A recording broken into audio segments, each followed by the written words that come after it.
check. Okay.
Test 1, 2. Maybe. Oh, there we go. Good morning, everyone. We're going to get started. You should all have a name tag on, and your name tag has a colored dot and it has a sparkly star. Yes? Okay. Your colored dot should be blue or green if you're in here right now. Yes? Okay, perfect. If you have a red, a yellow, or a purple dot, you're supposed to be in a different spot. After our time together in this space this morning, then I will direct you where you're supposed to go. Blue dots, you'll go to one place, and green dots, you'll go to the other. If you were here last year, you remember that we had everyone in here for this opening required stuff together. This year, because of the mandatory READ Act training that you're going to have after this, we had to split you up into two kind of groups. So half of the people that are here are at a READ Act training right now, and then we'll flip-flop. So lucky me, I get to present this twice. So welcome everyone. My name is Erin Hoffman, and I'm the Executive Director of the West Central Education District. That is the special education district that serves your 4-member district. So raise your hand if you're from the Albany School District. Whoop, whoop, go Huskies. How about Painesville? Go Bulldogs. Melrose, go Dutchmen. And Sauk Center, the Streeters. I'm glad you're here today. How many of you are from the West Central Ed District? We don't have a mascot, but we're awesome. So welcome, I'm glad you're here.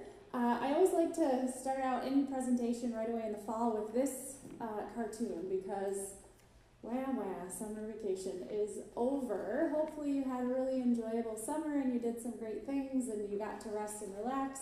All right, I want everyone to stand up.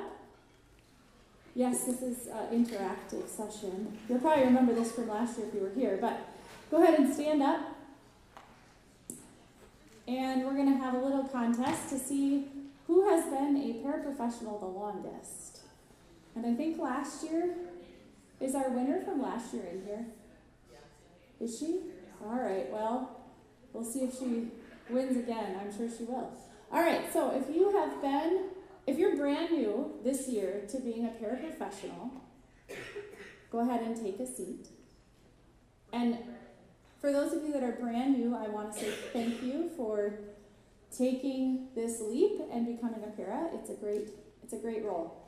If you have been a para for 1 school year or less, have a seat. 2 school years or less, have a seat. 3, 4, 5, 6, 7, 8, 9, 10. I'm going to start skipping some numbers here. 15, 20,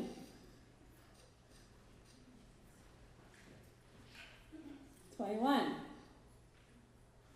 22, 23, 24, 25, 26, 27, 28, 29. Okay, you 29-year people, let's give them a round of applause. 30,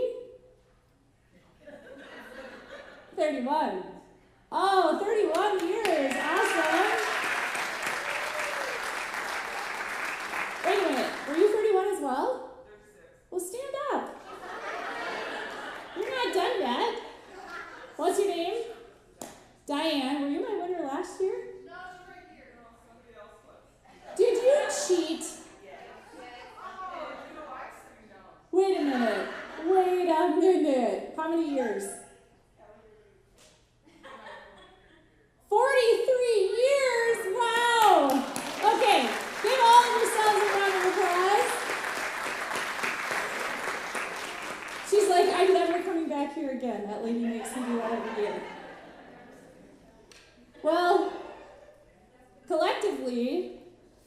guys have a lot of years of experience being paraprofessionals. And I just want to say thank you for the work that you do. I was a para for a very short time. I didn't last very long. So that's how you know it's a tough job. Our agenda for today, the Minnesota State statute requires that we do annual training for special education and other paraprofessionals. And those are the bulleted items of the things that we have to go over today. Some of the topics that are on that list this morning, we will do just kind of a brief overview of. Some of them will go a little bit more in depth. Some of the sessions that you're going to attend this afternoon for the breakouts, we'll go more into detail with some of these things. All right, this is what I call a mood meter. I recently got a new puppy. He's not a golden retriever. He's a Cavapoo, a Cavalier King Charles Spaniel with a poodle mix.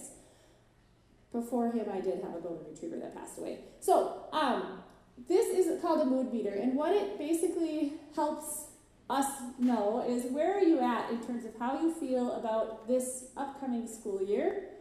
The red, the upper left quadrant, that means that you have high energy about the school year, but maybe your attitude or your mood about it isn't super high.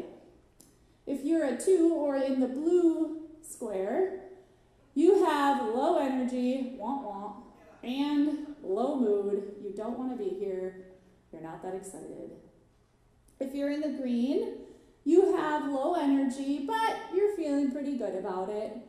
And if you're in the yellow, you have high energy and you're feeling awesome about this school year. So using your hands, 1, 2, 3, or 4, show me where you are at in terms of your attitude for this school year. And it is okay to be in any of the 4 quadrants. I have been feeling under the weather for the last couple of days, and so right now I am a solid 2. And that's okay. I see some 4s, I see some 1s, I see some 2s, I see some 3s. These are, this one was created by some colleagues of mine at the St. Croix River Ed District. They have a webpage where you can find all kinds of mood meters, Ninja Turtles to NFL teams to whatever your kids might be interested in. If you ever want to check it out, you can Google SCRED, S-C-R-E-D, mood meters. All right, so what is the definition of a paraprofessional? Well, besides being a superhero, a paraprofessional means a district employee who is engaged in the direct interaction with one or more students for instruction, physical or behavior management, and other purposes under the direction of either a regular ed teacher or a special ed teacher, or a service provider, like an occupational therapist or a physical therapist, or a speech-language pathologist, or a teacher of the deaf, or a teacher of the blind, or an adaptive phy-ed teacher. So if you're here last year, you saw this video, but I feel like it's always worth watching again. The students in this video use the phrase, "dear teacher," but in this context, you're all teachers, right? We all teach kids at school, and so this is what your students want you to know. Dear teacher, I know it doesn't always seem like it, but I really do want to listen and learn. Just my brain is kind of different. So this is what I'd like you to know about me. I have to move, or I really can't pay attention. Even though I'm not looking at you, I can still listen to what you're saying. If you tell me, sit up straight, now I have to use all of my brain to do just that. It makes me feel sad when you tell me to try harder, even though I've already tried as hard as I can. I actually listen better when I'm rocking in my chair. When you give me a bunch of directions, I start to think I will never remember all of this. Sometimes my mom or dad ends up doing all of my homework. So here's how you can maybe help. Let me get up and move while I'm learning. Let me look wherever I want when you talk to me. Let me rock or slouch in my chair. No matter what, please don't take away my recess. Give me a hug I could do all by myself. Paint directions, Very short. Just ask me, what does your brain need right now? And one more thing. My brain might be different than yours, but it's still amazing. Sincerely, your student. Your student. Your student. Your student.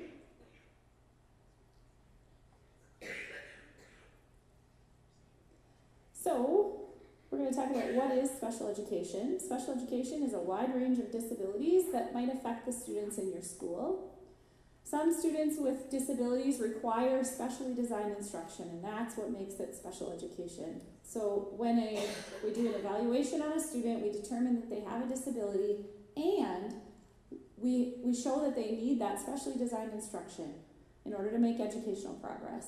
Then that's how they qualify for special education, and we develop that IEP, or an individualized education plan.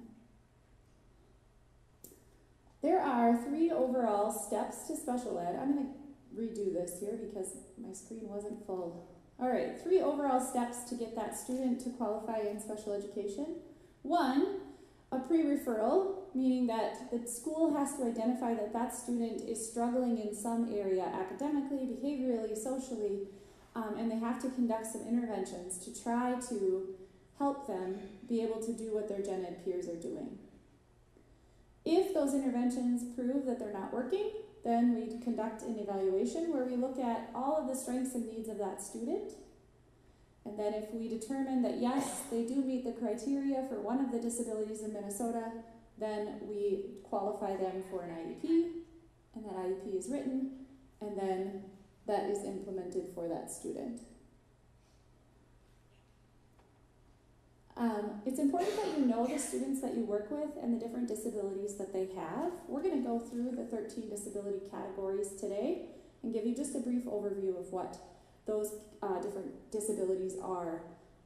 The picture on the right, some disabilities look like that, right? You can see when you see a student using a wheelchair, or you see a student wearing hearing aids, or you see a student using a white cane. You can quickly visually identify that that student has a disability. But many of our students with disabilities, there is no way by looking at them that you can tell that they have a disability. So keep that in mind. I also like to show this picture. Special education is not a place. I know we have spaces within our schools where that's where the special education teacher is, and that's where students go to receive some of their services, but we have to get away from the mindset that special education is simply a place that kids go. It's really all of these other things. And you, as paras, you're very much a part of that. When you're out and about with your student or students in the gen ed classrooms or in their specials classes, you are a part of special education. The first disability category that we're going to talk about is autism spectrum disorders. You've all heard of it, I'm sure. Back when I was a kid, there were students that we might classify as being Asperger's syndrome. That isn't really a term that's used anymore. It's now kind of under that whole umbrella of autism spectrum disorders. And it's a spectrum, right? There's kids that are very high functioning and you may not know that they have autism, and then there's students that are nonverbal that need a lot of assistance that are having autism. And so it's characterized by a lot of different things, but I think my friend George, I wish I knew George in real life, but I think my friend George does a good job of explaining autism.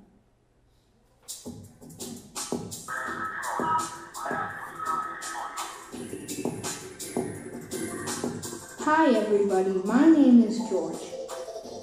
Sometimes I go by Geo, or when I'm laying down fat beats, you can call me DJ Jojo.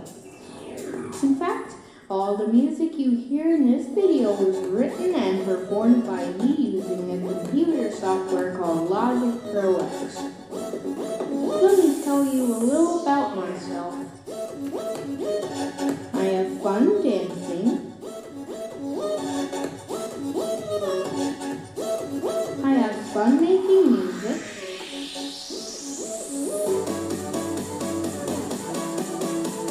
I love to draw and make art. And wait for it, I have this thing called autism.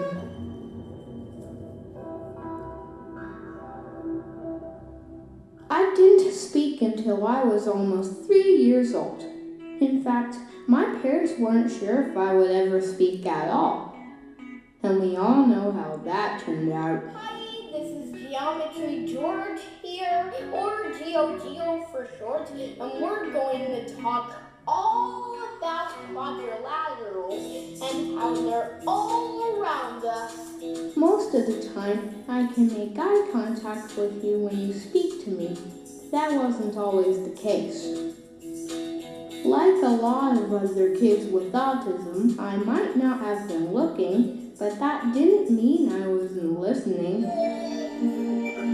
Speaking of listening, I can hear and see a lot of things and sounds all at the same time, which sometimes makes it hard to focus on any one sound or thought.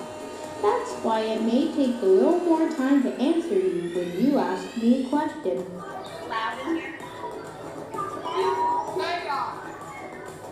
I also tend to take what people say literally. That means if you say, "take a seat," you might find one less chair in your classroom. If you say it's raining cats and dogs, I might think, "Ooh, I'm getting a puppy." If you say fall is coming, I might flop to the ground. If you say I'm so hungry I could be a horse, I might get a little nauseous. If you say play music by ear, I might easily bang my head on the piano. And if you say keep your eyes peeled, that's just gross. So if you're very specific when you talk to me, everybody wins. Let's talk about my senses. I love to touch and feel different textures and temperatures. Not all kids with autism like touching or being touched, but I do. I don't like yogurt. I don't think that has anything to do with my autism, but the fact that I can smell it from across the room, yeah, that probably does. I'm extremely enthusiastic about a lot of different things. Sometimes when I get very excited about something, I flap my hands or bounce up and down, or as you may have already noticed,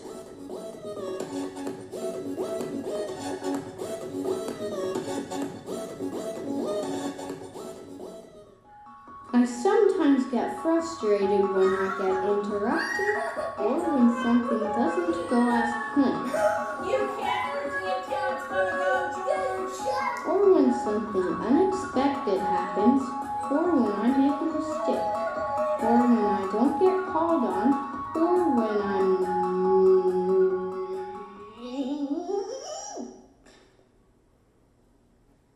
Keep going. But I messed up. I know, that's okay. Keep going. Or when I don't get a turn. Those last two are just kid things to be frustrated about, and I'm a kid just like you. 'Cause all us kids are different in our own ways, right? Sometimes I get so frustrated that I get more upset than most people would. For longer than most people should. I might get too loud, or I might scream! Okay. Okay. Don't look down. I love you. Don't be afraid to come ask me about it. No, seriously, it's okay. Just come ask me about it. I like having fun, just like you. So if you ever see me playing by myself, it doesn't necessarily mean that I don't want to play with you too. I always want to play with you. I like the same stuff you do. I think farts are hilarious, but not all the time. I like Harry Potter, My Singing Monsters, Minecraft, and tacos. Thank you for hearing all about me and my adventures with autism.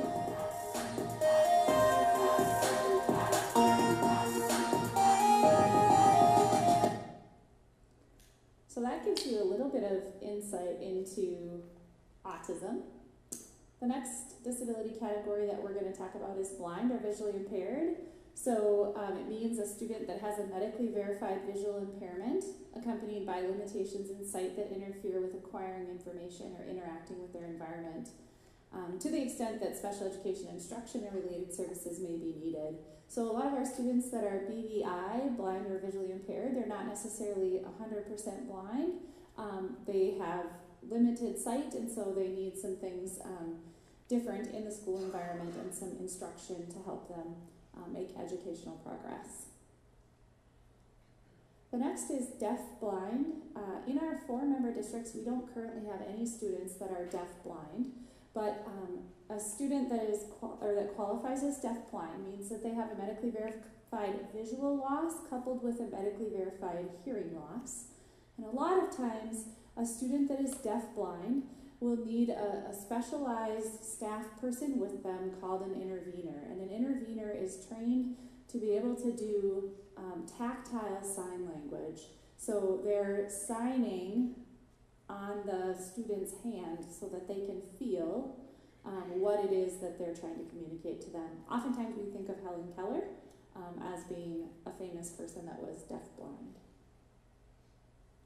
Deaf hard of hearing, that just means a student that has a medically verified hearing loss. They get that diagnosis from an audiologist, and then we have teachers of the deaf and hard of hearing that work with them as well. The next category is developmental cognitive disability, or DCD.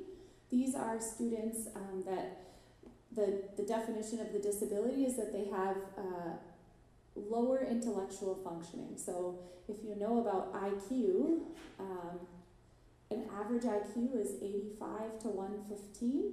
So you and I probably have an IQ somewhere in that range. A student that is classified as developmentally cognitive delayed, they have an IQ that's below 70. So if you think about average being 85 to 115, our DCD population is under 70. And there's two different, we can classify them as being mild to moderate or severe to profound disabilities in the DCD category. The next category is DD, or developmental delay, not to be confused with DCD that we just talked about.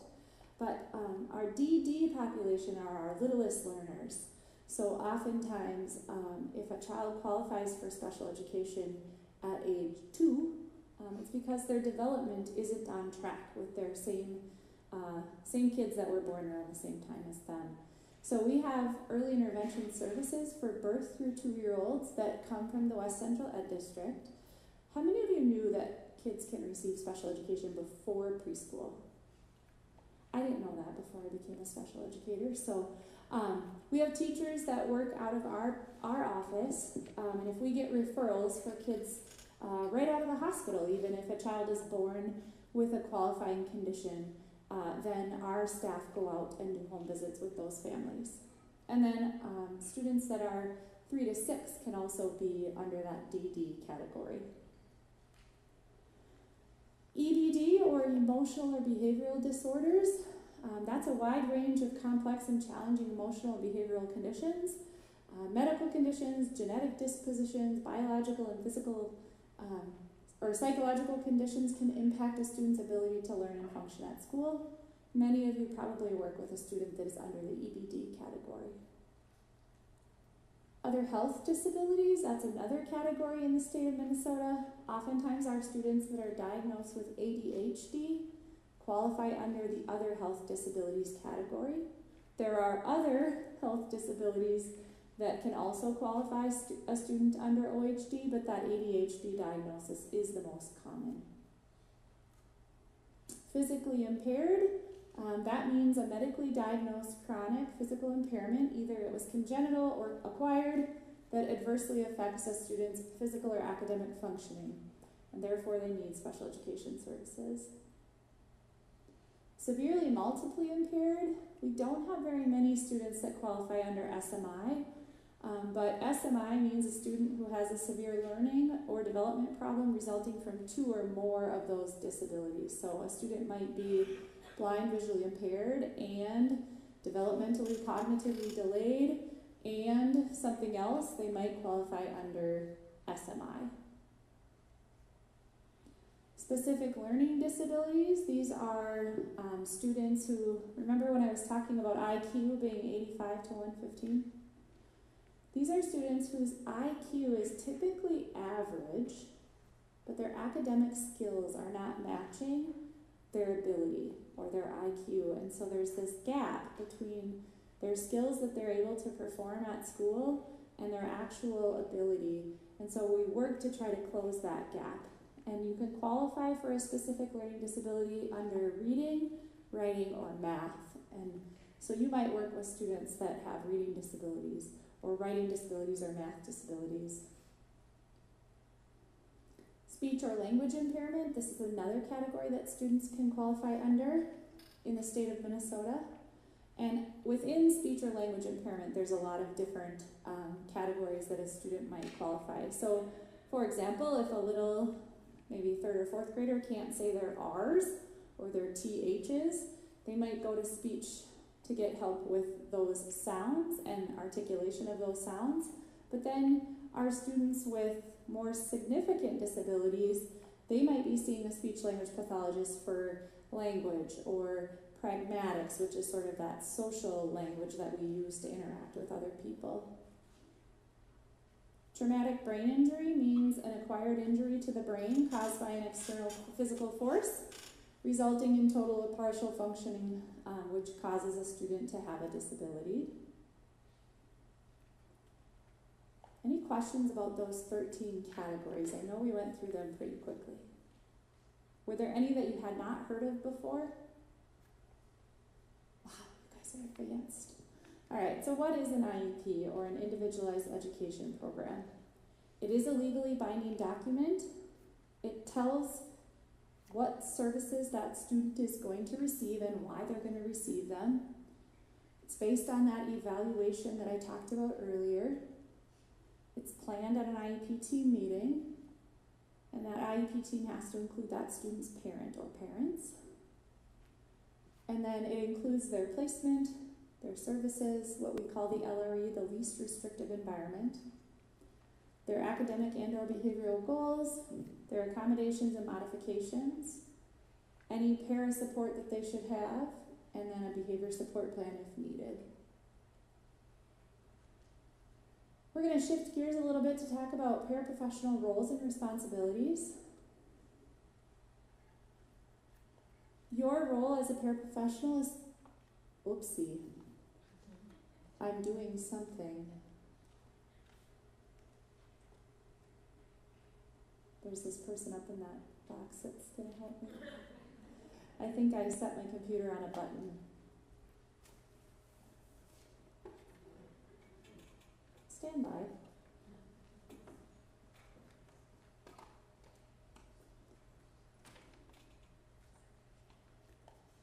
Sorry about that. Easy fix, he says. All right, we're back in business. I'll try not to bump any more buttons. Okay. So your job as a para is to directly or indirectly assist and support those services that are laid out in that IEP in order to help them access the gen ed curriculum in as independent a manner as possible. And your role and your assignment is not necessarily defined by a particular student, setting, or program, but rather by the student's needs as determined by their IEP. Your role might vary based on your assignment at that time of day, and it may change anytime based upon the teacher and the administrator figuring out student needs and what is the highest need at that time. Your job is to understand your students' needs, and if you don't understand them, it's to ask questions of the case manager so that you can better understand them. It's to understand their adaptations or accommodations and modifications.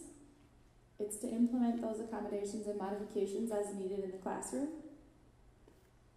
It's to communicate with case managers and classroom teachers about what's working and not working. And your role is to collaborate with that team to meet the students' needs on a daily basis. In your districts, this is the chain of command that I don't really like that term, right? Like, well, they're the boss and blah, blah, blah. But we do have to have a way that we can communicate things up and down the chain of command. And so if you're a paraprofessional and you're mostly working in, let's just say, a second grade classroom with a second grader or second graders, and you're having concerns about those students and how they're functioning in that second grade classroom, you're going to start by talking to the second grade teacher to say, when he sits back here, he can't really hear, or he can't see, or whatever it might be. And if the issue doesn't get resolved there, then you might next go to the case manager to say, I tried to talk to Mrs. So-and-so, but that didn't work, so here's my concern, here's what's not working, and then so on and so forth. As a para, you wouldn't necessarily go straight to the principal to try to problem solve something like that, right? A little bit more about role clarification of what a para can do and what a supervising teacher or the case manager can do. A teacher can administer assessments and identify educational needs. Your role in that is that you might be asked to observe the student and collect some data on a specific skill. The teacher plans the educational program. You assist with the planning process if they ask you to. The teacher takes complete responsibility for each new activity. You reinforce and review those concepts and skills. The teacher revises or changes that instructional program based on the student's needs. You monitor progress as directed by the supervising teacher. The teacher designs and implements behavior and intervention plans. You monitor and reinforce those plans. The teacher communicates with parents. You communicate to the teacher information that they maybe need to communicate to the parent. The teacher is responsible for discipline. You follow the behavior management techniques set up by the teacher or that's in the plan that the teacher communicates to you. Teachers attend in-service meetings. You attend trainings that are specific to paraprofessionals. As you're starting out your school year, it's so important that you start by trying to develop good rapport with the students that you work with, by getting to know them. Find out what they like, find out what they don't like. It says read the IEP behavior plan and ask questions. A lot of special ed teachers don't give paraprofessionals the entire IEP just because it's a very large document in some cases. But they should be giving you something that shows you what the accommodations and modifications are, that show you what your role is in that student's IEP. How many of your case managers sit down with you at the beginning of the year to walk through the students that you're going to be working with? That's not very many hands. How many of you show up on the first day and you have no idea? Then the teacher talks you through the kids? I hope. When I was teaching, I liked to, during this week of back to school, I'd like to have my paras for just at least a half an hour just to sit down and be like, okay, here's your schedule, here's the students, here's some things about them. They like snakes, talk to them about snakes, or whatever it might be, right? I like to give my paraprofessionals some information so that they had something to start developing that relationship with those students. It's also really important that you are focusing on your students and that you're putting them first. I know that there's lots of adults in schools and it's fun to chit-chat and socialize with them, but really your main priority when you're working with students is to work with your students. So avoid socializing with adults when other students are around. I feel like I say these things till I'm blue in the face every year, but we all have one of these, right? Yes? Okay, and it's really tempting in downtime to take this out and to check your text messages or check your Facebook or whatever it might be, but it is really important that we limit cell phone use in front of students and that we keep these put away and then that you're interacting with students as assigned. Let's talk about student behavior. I like this quote. If a student doesn't know how to read, we teach them. If a student doesn't know how to swim, we teach them. If they don't know how to multiply, we teach. If they don't know how to drive, we teach. If they don't know how to do anything, we teach them, except it feels like when it comes to behavior, we just expect that they know what to do, and that's not necessarily true. And so we need to teach students what appropriate expected behavior is in the school environment. Behavior has 4 functions, and if you attend the breakout session this afternoon with Liz Polipnik, our behavior analyst, she's going to go more in depth into these 4 functions of behavior, but the first one is sensory. It provides a sensory experience for a student. I use this example. It's hard in here because there's not a hallway, but you know how hallways have these bricks like this? Yeah? Do you ever see a kid walking along the hallway dragging their arm or their body along those bricks? And in your mind, you're like, oh my gosh, stop touching the wall. But that's a sensory seeking behavior for a lot of kids. There's other ones that I could talk about as well. Do you ever have a student that gets into your physical space because they want to hug or they want to touch you?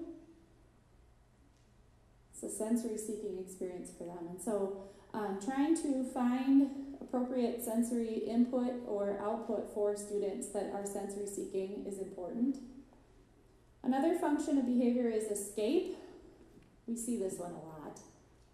Students perceive that a task is too difficult or it's something that they don't prefer, and so they do something to try to escape that behavior.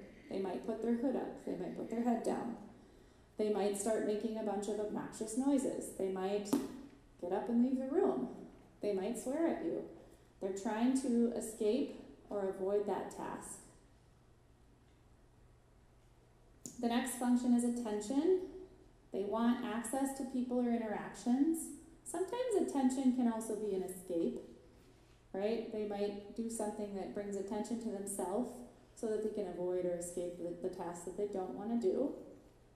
And then the last is they want something tangible. Sometimes teachers use iPads or computers as reward time, which is fine, but students might be avoiding the task that they need to do in order to gain access to that tangible item. We also, when we talk about behavior, we talk about the ABCs of behavior, and the A stands for antecedent. What is it that's happening just before a problem behavior occurs? Is it the time of day? Is it the person or the people that are in the room? Is it a certain subject that the student doesn't like or they perceive as being too difficult? Is it because the student is hungry? Is it because they didn't take their medication that day? Is it because they didn't get a good night's sleep? There's something that happened before the behavior occurs. And then the behavior happens. And then after that, the C stands for consequence. What typically happens after the behavior occurs? And that can indicate what maintains the behavior. I think I have 3 kids. They're all boys, and they're all old now. But when they were little and we would be at the store, and we'd be in line checking out, of course, Walmart has like lights that turn on now. Have you seen that? But anyway, in the candy, right, you like walk up to it and it like lights up. That's a marketing technique. But my kids would ask for something. Like, can I get M&Ms? Can I get M&Ms? Can I get M&Ms? And I would say, no, not today, maybe next time. And if I were to give in to, can I get M&Ms? Can I get M&Ms? And they start to throw a tantrum, if I were to give in to that, then I'm maintaining that behavior. The consequence is that they got the M&Ms, and they know that next time they can escalate and ramp up that behavior, and mom's going to eventually get so frustrated and annoyed that she's going to buy me the M&Ms. So that's a really basic example of ABCs of behavior, but that helps maybe explain what it means to maintain the behavior with the consequence. Part of your job is to help with behavior management. The overall purpose of behavior management is to help students in displaying behaviors that are conducive to learning, or behaviors that we would say are expected behaviors. The goal of positive behavior management should be to teach and encourage academic and social behaviors that are appropriate for the classroom. It's really important that we remember to remain calm when we are feeling upset or frustrated, right? Students, they mirror what we're doing. You might not believe it, but if a student is escalated or escalating and you start escalating,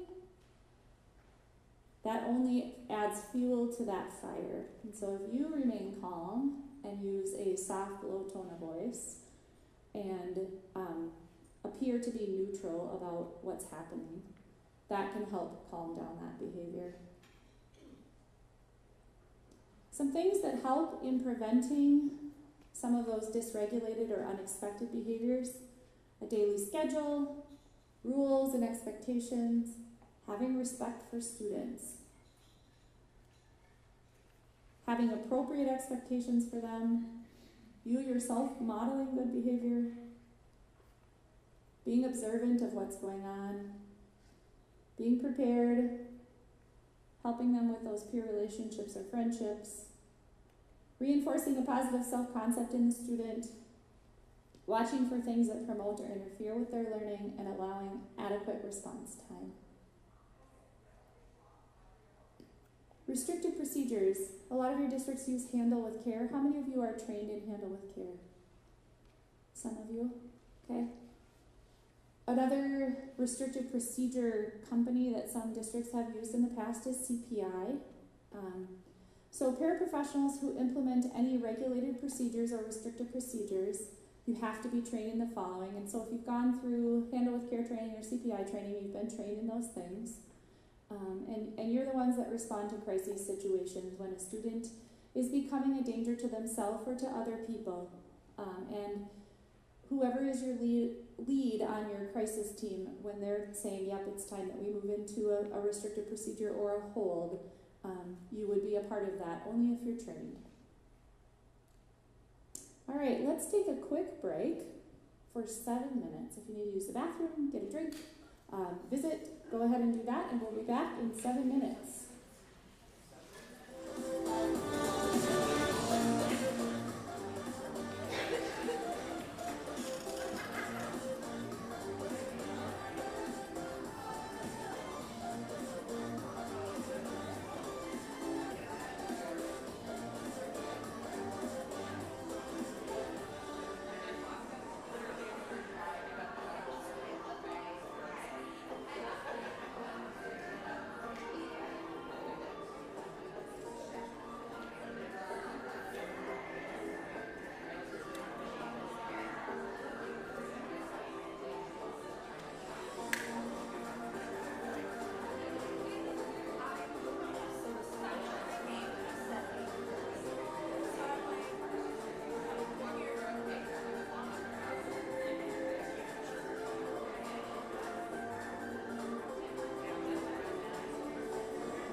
Check, check, check. Okay, I had a little technical difficulty, so our timer got stopped. So we're going to go ahead and gather back together. I'll give people just a minute here to try to find their seats.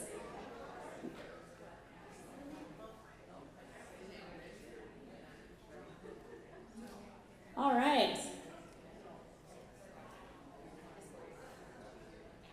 The next part of the presentation, we're going to talk about the different ways that you support students in the classroom.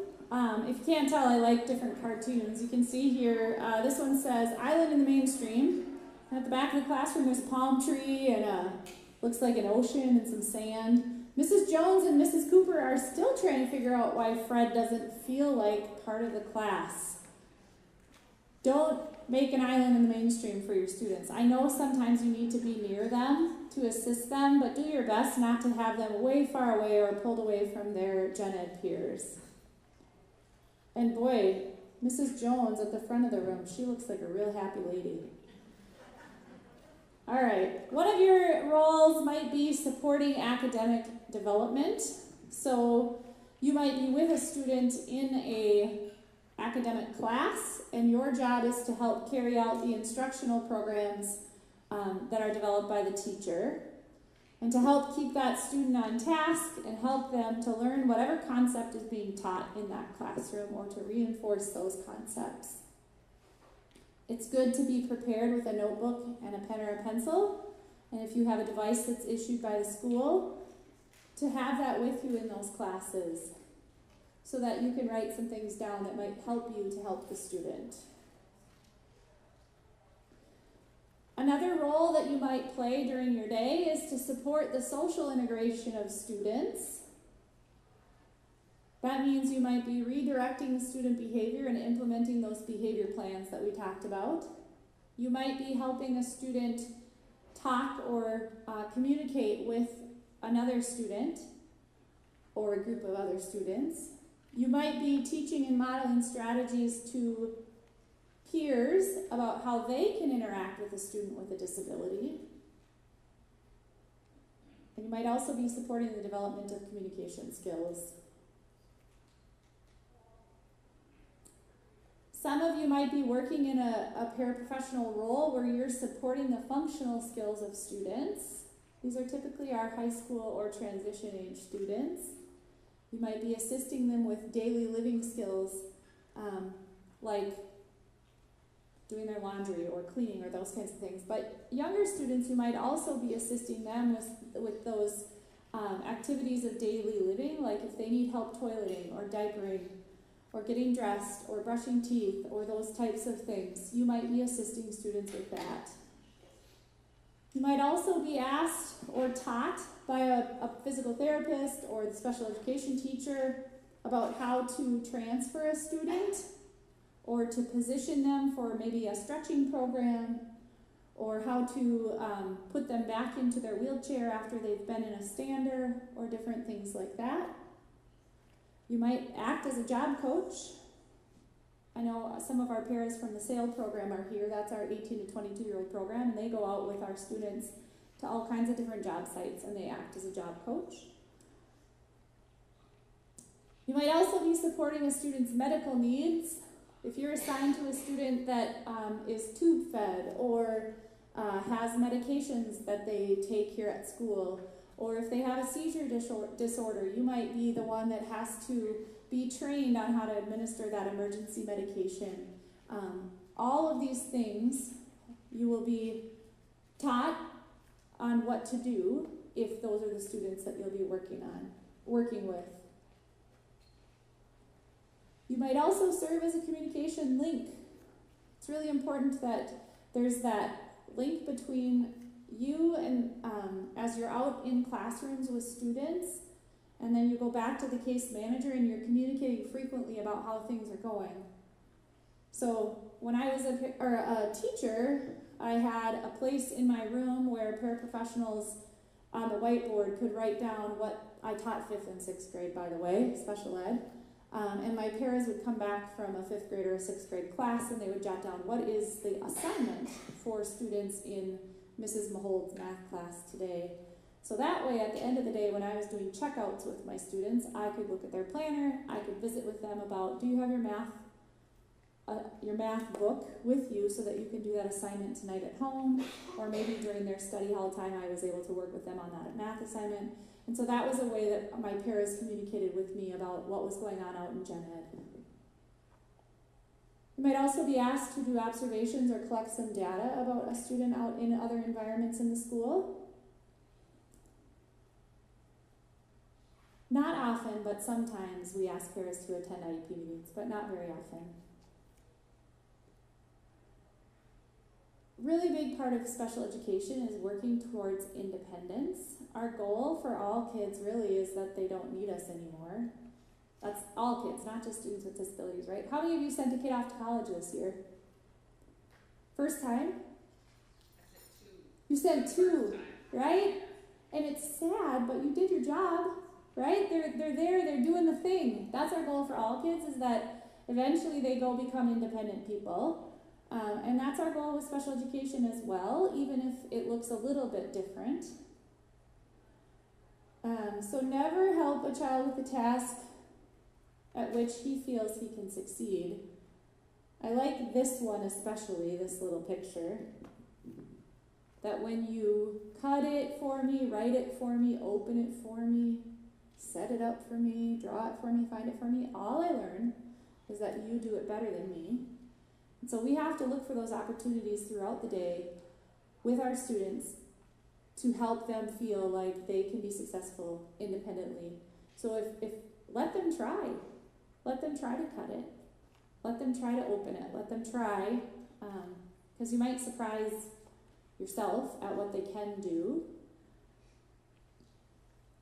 Also, how many of you in your schedule in the past have been with a student that is one-to-one? When I, as a special education teacher, would see a student in the hallway that maybe wasn't my student, and I would address the student, I would say, "Good morning, how are you?" And their para would speak for them. You're telling them that you can do it better than them. You're telling that student, why should I even say anything, because she's going to say it for me. So let them try first. Why is independence so important? All these reasons, right? We want students to feel like they can do it, even if it's not what their other same grade peers are doing, but it really helps them feel like they are achieving some level of independence.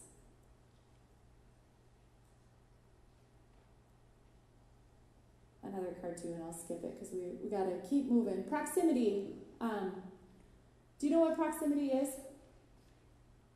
All right. What's your name? Kayla. Kayla's by herself today, but let's say Kayla was sitting next to her best friend and they were chit-chatting while I was trying to teach them about science. We're in science class.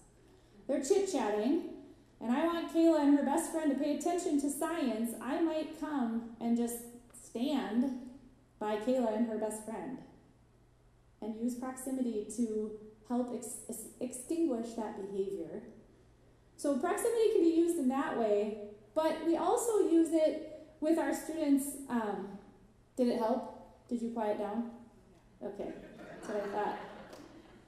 I don't know anything about science. I'm married to a science teacher, and he really loves science. But proximity, oftentimes, when we're with a student or group of students in the classroom, we have to be near them because we might need to help them with something. However, you have to keep in mind that it's okay sometimes to move away from them, to help them to do something a little bit more independently. Otherwise, they get used to you being Velcroed right to them. And they look at you like, well, I can't do this by myself. So proximity can be used in a lot of different ways, but when we move away from our student or students to allow them to be a little bit more independent, it opens up some opportunities for them, right? How many of you have observed that you're with a student in a classroom, you're sitting right near them, and not a lot of their peers want to work in a group with them or come near them because they're just not sure, like, why is this adult with them all the time? Yeah? We have to help that by moving away from them and maybe even encouraging their peers to come near them to work with them if there's group work to do. We're going to talk about the different levels of support. Every student requires a different level of support. When I taught at a couple different schools, but my longest time teaching was at a middle school that had 1,300 students. That's more than some of these districts have total, right? So the building had 1,300 students, grades 5 through 8. And I had a student that moved to our school from a school that had like 45 students, K-12. It was tiny, and she moved to the school that I taught in where there was 1,300 students in the building. So lunchtime was really different, right? Our lunchroom at the school that I taught at that had 1,300 students was very, very, very busy. And so she needed some support when she first came to us to learn how to navigate the lunchroom. And so I assigned a paraprofessional to go with her to lunch to help her know where she's going. How does she get into the lunch line? Where does she punch in her number? What is her number? What are her different choices? Because we had a lot of choices for lunch. And eventually, she gained the independence and confidence to be able to do that alone, and she didn't need that paraprofessional anymore for that support. There was no reason that I would keep that para with her for the rest of the school year once she learned that. That's transitional support, needed on a temporary basis. Low support is the support is available, but it's not necessarily needed on a regular basis. Medium support, the support is needed on a regular basis. And high support, it's absolutely necessary for that student, and it must be provided consistently. So if you think about students that need help with toileting, and the team and the case managers say, using the bathroom independently isn't something that is going to be achievable for this student this year, they're going to need that high level of support for toileting all year long. You've heard of helicopter parents, right? This is a helicopter para. The student's taking a test and she's there going, B, the answer's B. Don't do that. So we talk about helping versus hovering. We want to make sure that we're being helpful and not hovering. Prompts. How many of you know what prompting students is? Okay. There's different types of prompts. So a prompt cues a student in the environment that they're in, and it indicates to the student that they need to do something, right? So example, a timer is set in a classroom, or I just used one with you, that 7-minute timer with the chicken dancing. That's a prompt, right? So that you know when that timer is done, we're going to come back together and gather and get started again. The goal of prompting is to add just enough information that the student can learn to do some skill independently. The goal is also to prompt a student in a manner that the prompt can eventually be faded. So here's a mom standing in the kitchen, and her teenage boy or girl, I can't tell, is walking by. And the mom says, "How's it going, dear?" And the kid says, "All right, Mom, I'll go clean my teeth." So she, at some point, must have faded the prompt of, "You need to go brush your teeth." And eventually he knows he just needs to go brush his teeth. Prompt hierarchy. So we can go from a student being fully independent. Actually, we're going to start at the bottom and work our way up. Some students need full physical assistance. They need hand-over-hand assistance to get the targeted response that we want. This is usually used when the target response is motor in nature, like holding a fork or a writing utensil or pushing a switch. Do any of you work with students that use switch toys? Yes. You might do full physical assist, hand over hand, to assist them for that targeted response. A partial physical assist is less intense or intrusive than a full physical assist. It might be hand over hand, or it might be just if you're stabilizing a wrist to help with handwriting, those kinds of things. If you have students that need this level of assistance, your case manager will be teaching you what to do with that. Modeling, That's a prompt where you're showing the student what to do and then allowing them to try to do it themselves. A gesture might be something as simple as pointing, or a facial expression, or mouthing words to a student silently so that you can indicate what you want them to do next. Maybe you're sitting at a table and you're working with some students. They finish the task they're on, they close up their folder, and you point over to the bin where the folder goes when it's done. That's a prompt to say to that student, nonverbal, or like you are using a nonverbal prompt to say to that student, folder goes back over in the bin. And maybe you've used verbal prompts with them up until a couple weeks into the school year, and then you can just simply point and they know what to do. Direct verbal, this is a statement of what we expect of the student. Put the glass on the counter. Come here, line up, do this, do that, right?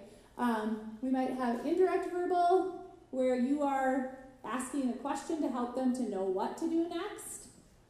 So let's go back to that example about you're at the table, they close their folder. You might say to them, now what do you need to do? Because you've taught them already that it needs to go to the bin. And then they go, oh yeah, the bin. So those are indirect verbal prompts. And then independence, of course, is our ultimate goal for all kids. So the family circus, some of you are probably way too young for this, but when somebody gives you something, you wait for them to say, and the little boy goes, and what do you say?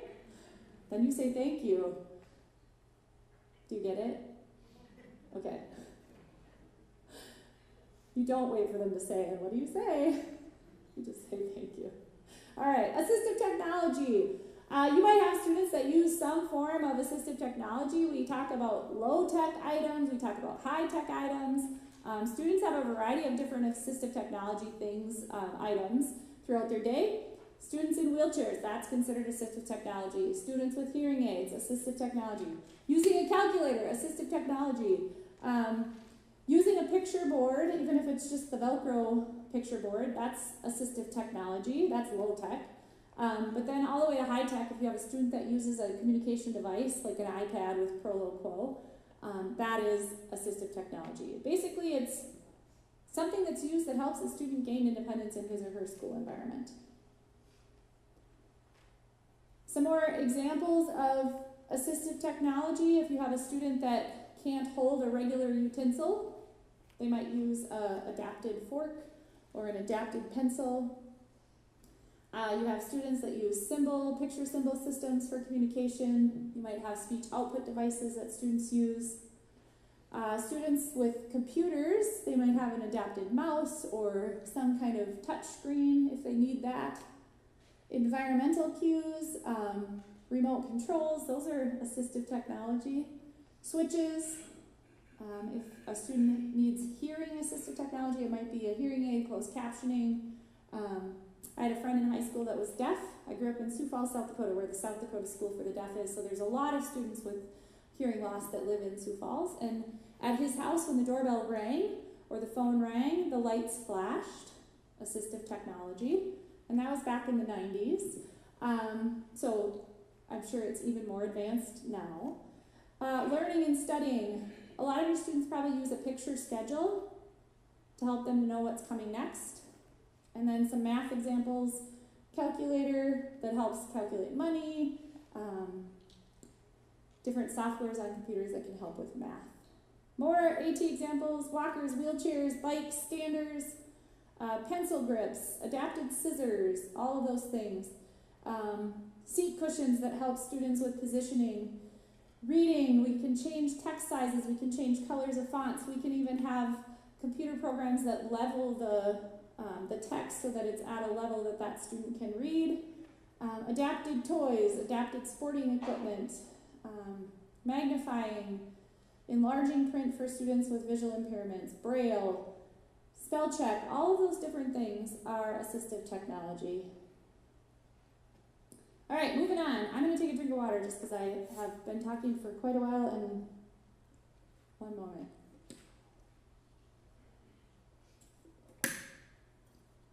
Maintaining confidentiality. You all live in small or work in small towns, and that can be a really good thing, right? Communities rallies around one another and supports each other.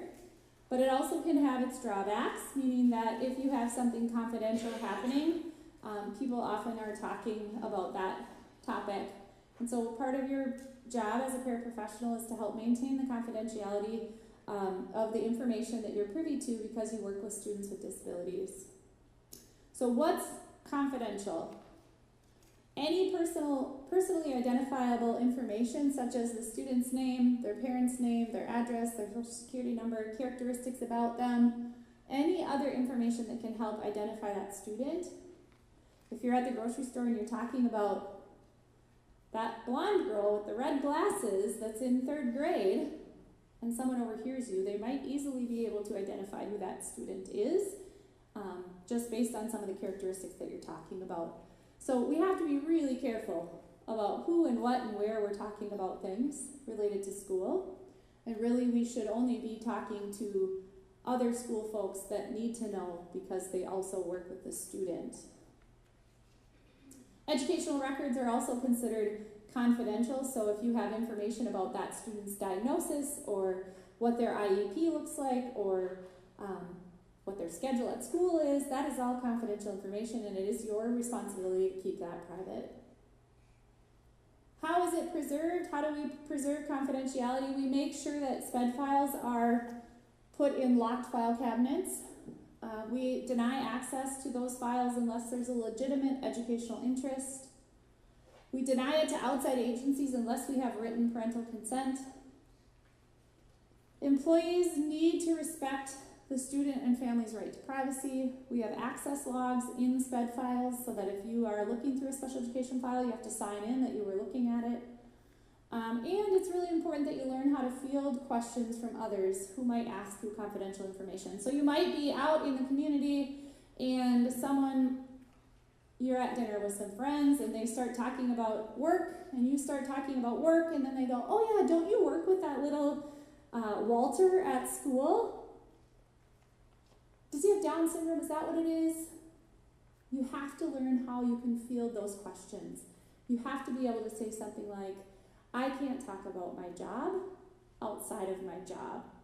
And hopefully your friend can read the room and be like, oh, yep, whoops, I shouldn't talk about that with you. All right, so FERPA is the Federal Education Privacy Act that we as school employees have to follow. In the medical world, if you've ever worked at like the clinic or the hospital, we talk about HIPAA. In education, we have FERPA. And sometimes people think that we have HIPAA in schools. We don't, we have FERPA. But basically, it's your responsibility to protect educational information that you have access to. And so we're going to watch a short video about FERPA. Maybe. It was working, remember, when it got real loud real fast?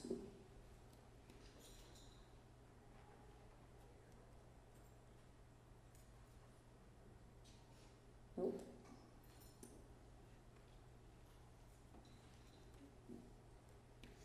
Is the tech person up there? He's coming. I don't know what I'd do without them. All right, let's see.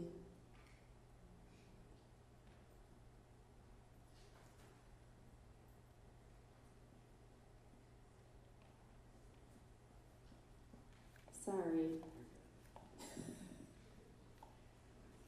You're getting your steps in today.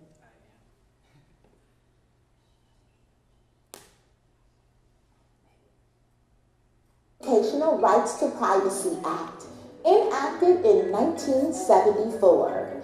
This act ensures parents the right to have access to their children's educational records, amend these records when necessary, and to decide what personal, identifiable information may be disclosed. While there is a need for you as an employee working in the local schools to be aware of FERPA, it's not necessary to understand every aspect of FERPA and the administration of the law.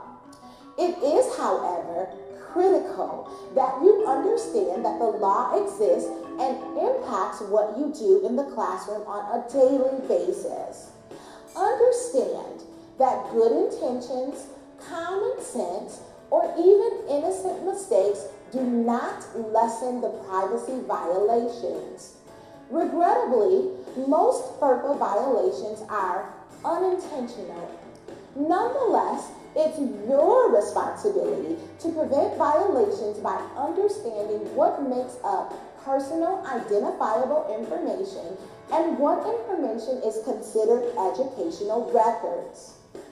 First, personal identifiable information includes the child's name, their mother's maiden name, their address, date of birth, social security number, and home address.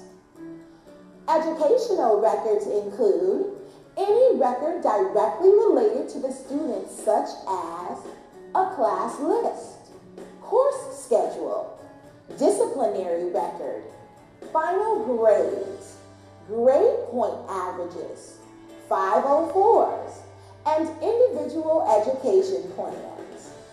As an employee working in the local schools, you must maintain the confidentiality of all student educational records that you have access to.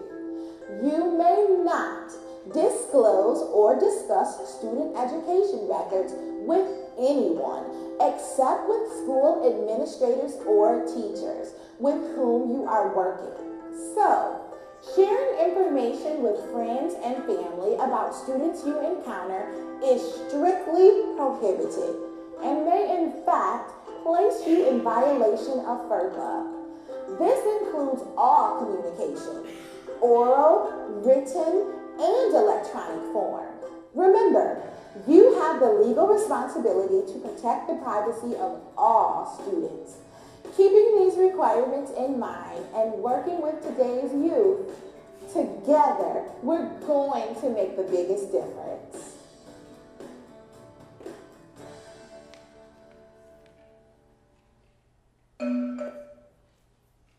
All right, so moving on, some expectations of paraprofessionals. We're kind of getting to the end here, so you guys are going to have a little bit of time, I hope. Really, overall, just work hard and be nice to people, right? But use your initiative. If you have a question or you're not sure on something, seek out your case manager that has that student and ask the questions so that you can be better at your job. Be involved and active in your job. Be conscientious of the model or the example that you're demonstrating. Remember, we talked about the phone thing earlier. When you're sitting on your phone in the back of the classroom, not engaged with whatever's happening, you're modeling a behavior that we don't want to see. Use positive encouragement with your students. Support the school rules and expectations and goals. Be observant of the student in all aspects of their day. Demonstrate knowledge of the curriculum content for classes in which you assist. So remember when I talked about bringing a notebook and a pencil and taking some notes and knowing what that student needs to be doing in that class? That's your responsibility if that's your assignment. Also, be open to feedback. Those of you that have been doing this a long time, I'm guessing that you're better at it than you were when you were very, very first starting. Am I right? I'm looking at you, 36 and 43 years. And it's probably because you've been open and willing to listen to feedback from people about how to do things differently or better. So be open to feedback. Have the physical and emotional health necessary for an effective job performance. If you're not feeling well, don't go to school. We don't want to spread illness at school. Work cooperatively with all school personnel. Demonstrate a warm and receptive attitudes towards all students. Kids are smart. They can tell when you like them and when you don't like them. And every student has something about them that's likable. So demonstrate to them that you have a receptive attitude towards them and that you do in fact like them. You might not like their behavior sometimes. You might not like their attitude towards science class, but you can like them as a kid. Express the value you place on education and share it often. Demonstrate professionalism and be flexible. Your schedules might change. That's just the nature of education. And so being flexible with being willing to take on a different assignment, that's important. Some other tips. We talked a lot about this today, about the importance of independence and allowing your students to be independent as much as possible. Spend the most time asking questions, listening, writing, and helping students think for themselves. Be patient and reinforce positively when a student meets their goal, even if it's a tiny little goal that they had. But when they do make that little bit of progress, celebrate that. Be sensitive in communicating with your students. More importantly, be a careful listener. Don't stereotype your students. Yes, we have these 13 disability categories, and yes, we use these labels, but not every student that's under the EBD label is the same. Not every student that's under the SLD label is the same. And that goes for all the different categories. Be sensitive to the existence of emotional and psychological problems. Bring them to the attention of the case manager or the principal or the social worker if you think that a student might be having some emotional or psychological distress. Mandated reporting. You are all mandated reporters. You all have an obligation that if you have suspicion of any neglect or abuse, that you report that to the right agency. I believe that all 4 of our districts are within Stearns County. And I believe that your districts during this week have talked through mandated reporting. Nod your head yes if that's the case. Okay? And you have the resource that you need in terms of who to contact if you need to make a report. Yes? If you don't, if that hasn't been talked about yet this week with your district at your all-staff meeting, please reach out and we will make sure that you have the information that you need about how and who to report to.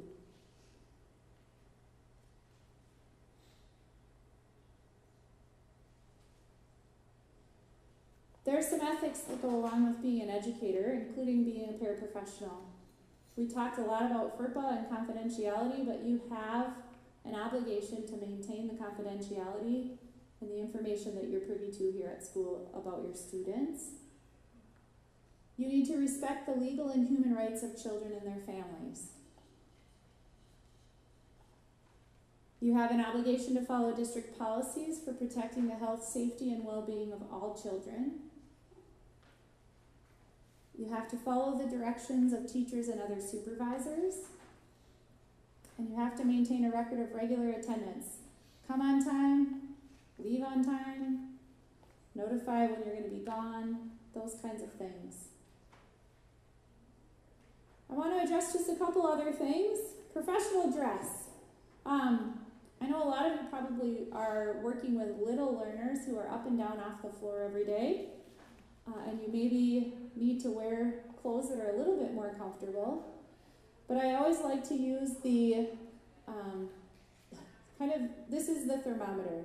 If you can reach your arms way up in the sky, and there's no skin showing here, and you can bend all the way down and touch your toes, or as far as you can go, and there's no skin showing all of there, and you are wearing a pair of pants or shorts that have pockets.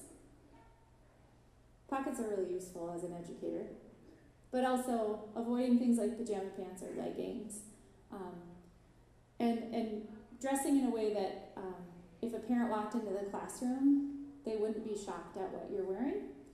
That's important to remember as you're getting dressed for your job in the morning.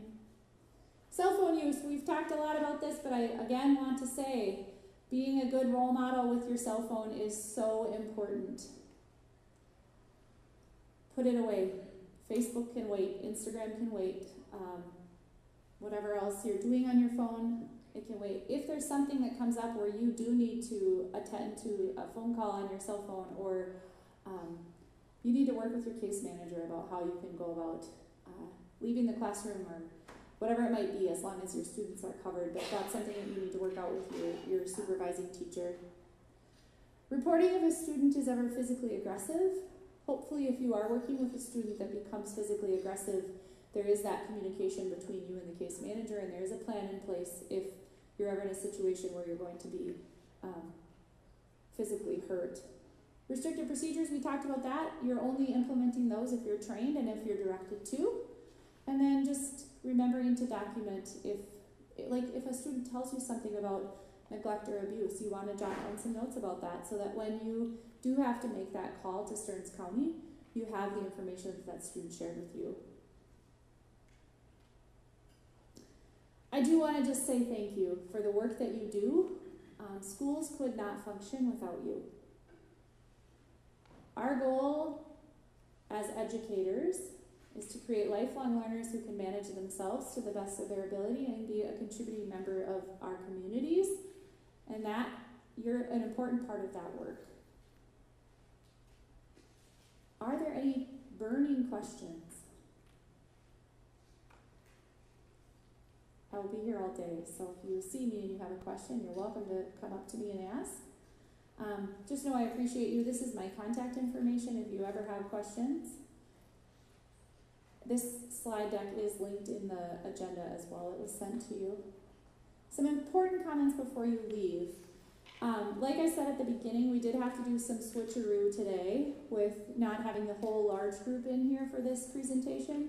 So after this, if you have a blue dot at 10 o'clock, let me get the agenda up here.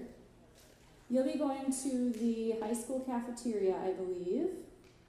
And that session starts at 10:10. Please don't be late. Bring a writing utensil if you have one. And if you have a green dot, you will be going to the FACS lab, which is down by the high school cafeteria as well. So a lot of you came in this door at the auditorium. You're going to head all the way down the hallway, go past the media center and take a right. Melrose Paris, if you're around, if you can help kind of guide people there. Then lunch will be at 12:10 in the cafeteria. Painesville folks, raise your hand again. Are you staying for lunch? Yes. Okay, did you all ride in a bus together? No. Okay. You're welcome to stay for lunch. We counted you in the lunch count. Before you leave, though, I will be walking around to make sure that you have the link to the survey so that you can be counted as attending today.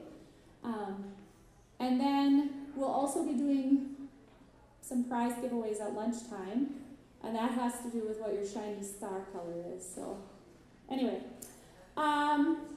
you have from now until about 10:05 to make your way to Blue Dot High School Cafeteria, Green Dot FACS Lab.